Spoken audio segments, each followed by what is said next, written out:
안녕하십니까. 조갑제닷컴 시청자 여러분, 저는 조갑제닷컴의 조셉별입니다. 오늘은 2019년 1월 23일 오후 6시를 향해 가고 있습니다. 네, 어제 한국 작년 경제 성장률 통계가 나왔습니다.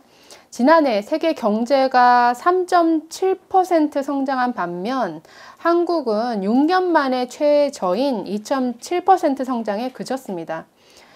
1인당 소득이 우리보다 2배 가까운 미국 2.9%보다도 낮았는데요. 다른 나라들이 선방할 동안 우리나라는 잠재 성장률 약 2.9%에도 미치지 못하는 성적을 사실은 기록을 했습니다. 막바지 이제 4분기 경제 성장률은 예상보다 좋게 나왔는데, 근데 그 이유는 집중적으로 연말에 정부가 국민 세금을 투입해서 만든 그러한 결과였습니다. 이제 4분기에 1%의 성장이 나왔는데요. 자, 4분기 정부 재정 지출 성장 기여도는 전체 성장률보다 높은 1.2%포인트를 기록을 했습니다. 이제 정부가 세금을 퍼부어서 인위적으로 이제 성장률을 높인 것이죠. 반면에 이제 민간 부분의 이 성장 기여도는 마이너스 0.3%였습니다. 금융위기 이후 최악이었고요. 또 다른 분야의 통계도 보시면 계속 성장을 위해서 필요한 설비 투자도 마이너스 1.7%를 기록해서 이 증가율은 9년 만에 최저치였습니다. 그리고 서민경제와 밀접한 건설 투자도 마이너스 4%였고, 이것은 외환위기 이후 20년 만에 가장 저조한 성적이었습니다. 그나마 수출이 유일하게 호조를 보였죠. 그래서 항상 이제 수출 실적을 이 정부에서는 홍보를 했었는데, 수출만큼은 5년 만에 최고치인 4% 증가율을 기록했습니다. 그런데 사실 수출은 계속 증가를 해왔습니다. 문제는 이 증가 속도가 둔화되고 악화되고 있다는 게 문제인데요. 네, 수출 지금 하강 국면이 보여서 굉장히 많이 걱정들이 나오고 있죠. 작년 12월에 마이너스 1.2%로 이제 감소세로 돌아섰고, 올해 들어서는 작년 같은 기간보다 이미 지금 수출이 마이너스 14.6%가 지금 줄어든 이런 수치를 보이고 있어서 여러 가지로 이제 앞으로의 올해 경제 전망은 더욱더 어둡다라고 하는 것들이 이제 전문가들의 분석입니다. 자, 문제는 경제가 나쁘다. 이게 나쁜데 이걸 어떻게 살려나갈 것인가 하는 문제죠. 자, 올해 들어서 정부는 사실 경제 분야를 많이 강조하고 있죠. 그래서 경제인들을 불러서 청와대에서 이렇게 만나는 그런 자리도 가지고 있고, 소득 주도 성장이란 단어는 사실은 많이 사라졌고 대신에 혁신 성장을 많이 내세우고 있는데 실질적인 정책에서 나타나질 않는다라는 거죠. 기자회견에서 문재인 대통령도 밝혔지만 혁신은 얘기하고 있지만 실질적인 디테일로 들어가 보면 여전히 반기업적이고 여전히 반시장적인 정책이 훨씬 많습니다. 그리고 작년부터 계속 문제가 되었던 최저임금이라든지 여러 기업들을 옥죄는 그런 뭐 상법 개정, 공정거래법 개정들은 계속 추진되고 있어서 말과 이 정책이 매치가 안 되고 있습니다. 그렇기 때문에 기업들은 정부의 어떤 혁신 성장 외침에도 불구하고 굉장히 회의적인 입장인 것이고, 문재인 정부는 기자회견에서 밝혔듯이 여전히 가던 길을 간다, 계속 가야 될 길이다를 강조를 하고 있습니다. 자, 계속 고집스러운 어떤 정책에 대한 집착, 특히나 최저임금, 근로시간 단축과 같은 실질적으로 산업 현장에서 너무나 많은 부작용을 일으키고 있는 이 정책을 전혀 수정하지 않고 있습니다. 예를 들어서 이제 경제계에서는 끊임없이 정책의 수정을 요구를 하고 있죠. 이 최저임금 적용 대상을 조금 차별화시켜달라. 그래서 산업별로 차등화시킨다든지 연령별이라든지 아니면 지역별로 이렇게 최저임금 적용 대상을 차등적으로 적용해 달라라는 요구가 있었지만 지금 정부는 이런지하에 거절하고 있는 이런 반응을 보이고 있습니다. 자, 이런 고집스러운 정책 추진으로 인해서 정말 어떤 부작용들이 일어나고 있느냐.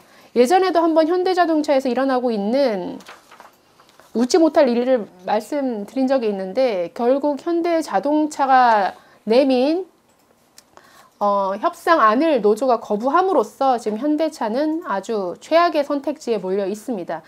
자, 평균 연봉이 약 9천만 원이 넘는 현대자동차에서 작년 최저임금 인상, 최저임금 인상이 돼서 올해 최저임금이 8,350원이 됐습니다.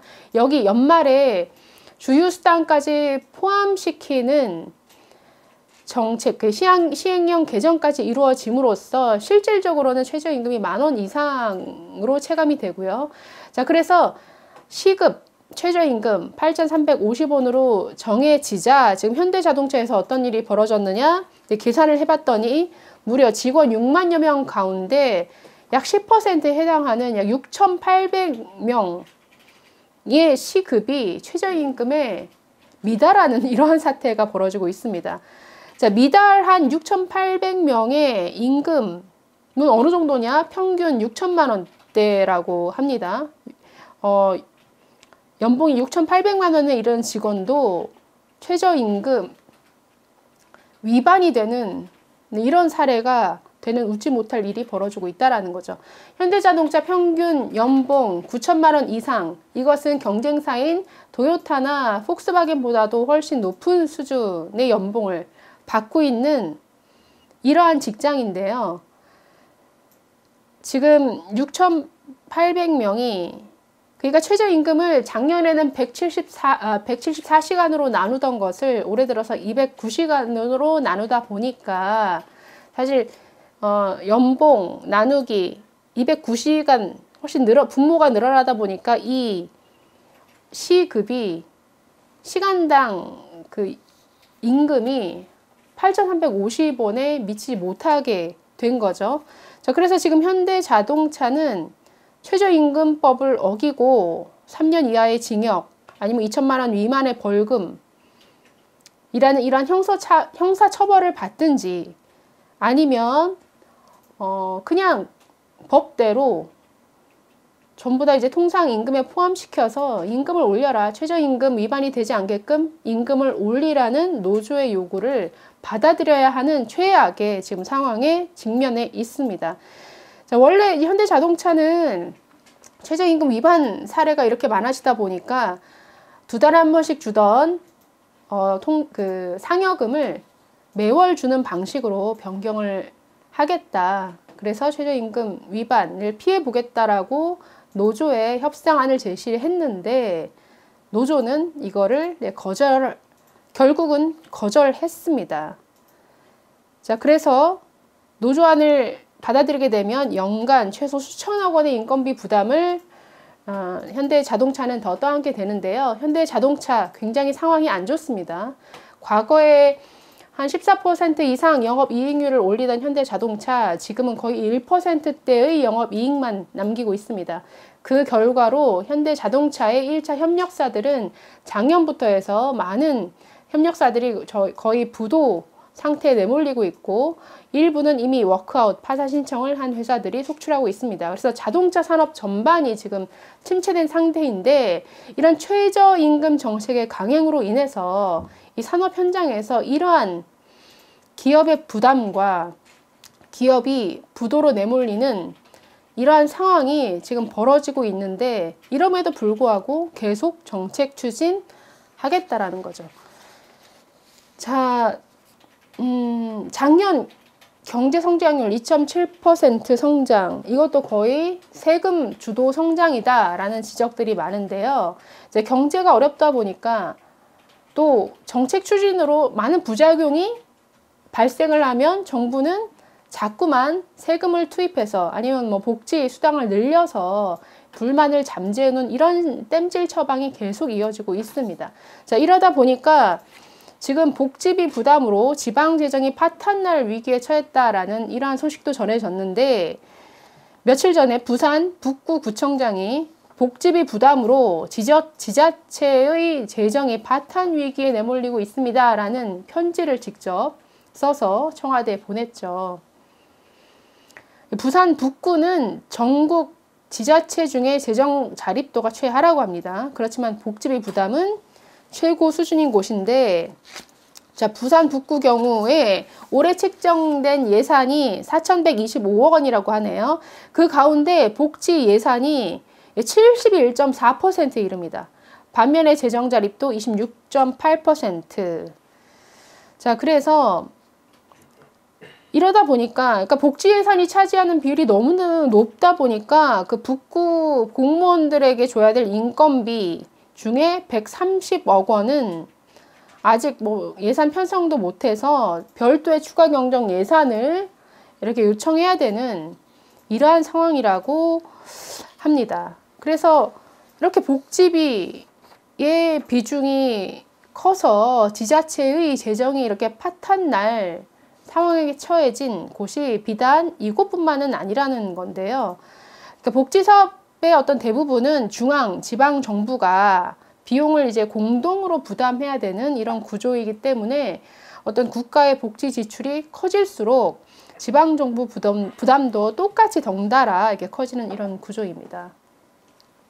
자, 문재인 정부 들어서 지금 이 문제가 훨씬 커진 건데, 자, 현 정부는 대폭적인 정말 보편적인 복지 확대를 내세웠죠. 그래서 기초연금 인상했고, 또 아동수당도 신설을 했고요. 또 기초생활보장 수급자를 확대했습니다. 또 장애인연금 인상했습니다. 또 국가에서 무료로 해주는 예방접종 확대했죠. 그래서 이 5대 복지정책에 드는 예산이 임기 5년 동안 54조 원에 이른다라는 이러한 추산도 나왔습니다. 이 중에서 지방정부의 부담이 약 13조 이상이다라는 뜻이죠. 그래서 지방정부의 재정 파탄이 현실화되고 있는데, 이것이 중앙정부로까지 넘어오지 말라는 법이 있을까요? 지금이야 뭐 세금이 잘 거치지만, 어쨌든 이러한 복지 지출의 확대로 인해서 사실은 가계소득이 늘어나기는 했지만, 이러한 세금 등의 지출이 많아짐에 따라서 실질적인 가처분 소득, 가계의 가처분 소득은 오히려 줄어들었다라고 작년 통계청 발표에 따르면 줄어든 것을 확인할 수가 있습니다. 자, 이렇게 뭐 최저임금 인상이라든지 또 최근에 국민연금을 통한 기업의 어떤 경영 개입 시도, 상법 개정, 공정거래법 개정, 여러 가지 정부가 추진한 정책들이 너무나 어떤 부작용들, 그러니까 정책을 추진했을 때 일어날 상황을 고려하지 않은, 그야말로 일단 저지르고 보는 식의 이런 정책 추진이 너무나 많습니다. 그래서 그 부작용을 뒷수습해 나가는 이러한 것들이 많죠. 대표적으로 탈원전도 그렇습니다. 세계에서 가장 경쟁력 우위가 있는 원전 산업을 거의 해체시켜 나가다시피 하는 이 탈원전, 그럼에도 불구하고 지금 방향을 바꾸지 않겠다라고 고집을 부리고 있는데, 탈원전이 이어지면서 에너지 전환 정책이라는 이유로 태양광을 이제 동결을 하고 있죠. 태양광 산업 분야도 들여다보시면 나중에 한번 따로 한번 살펴보려고 하지만, 태양광 이 사업도 엄청난 정부 보조금이 투입이 돼서 지금 거의 태양광 투기가 이 지방에서 일어날 정도로 많은 부작용들이 정말 속출하고 있습니다. 자, 그래서 경제 지금 굉장히 어렵습니다. 그리고 기업들 경영하기 정말 어렵다라는 아우성이 많이 들리고 있는데, 여전히 이 문재인 정부 경제팀은 정책 기조를 바꿀 생각이 없다, 갈 길을 간다라는 이러한 기조여서 올해 경제 정말 얼마나 더 악화될지를 미리 걱정해야 되는 이런 상태인 것 같습니다. 네, 감사합니다.